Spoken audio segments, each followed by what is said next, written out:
Let me talk about the greatest love story of all time. And no, it's not Romeo and Juliet. Let me talk about the relationship so perfect that communication had no defect.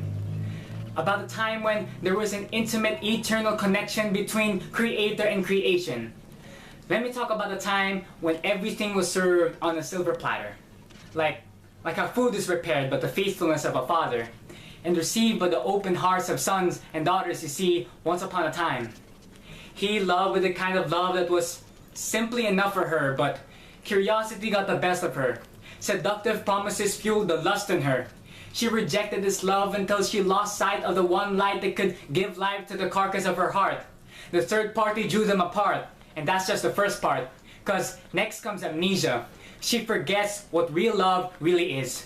Confusion, searching for truth in a pile of lies. Frustration, cause the search has left her in pieces. Desperation, she starts believing the lies just for the sake of bliss. This is what has become of the mist. Mist covers her eyes from reality.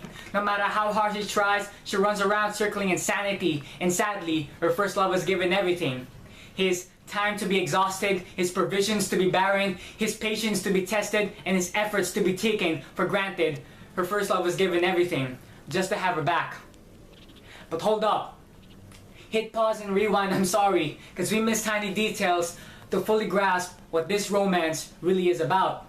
You see, once upon a time, God loved with the kind of love that was perfectly enough for us, but curiosity got the best of us. False promises fueled the lust in us. We rejected this love until we lost sight of the one light that could breathe life to these dry bones. We turned our backs on the greatest lover the world has ever known. And that's just the first part. Cause HIV comes next, making us vulnerable to predators. Malaria, our days become infected with demons. Bronchitis, death suffocate the life out of us. But because of His love for us, God walked on the earth as a man named Jesus. And He gave up everything just to have us.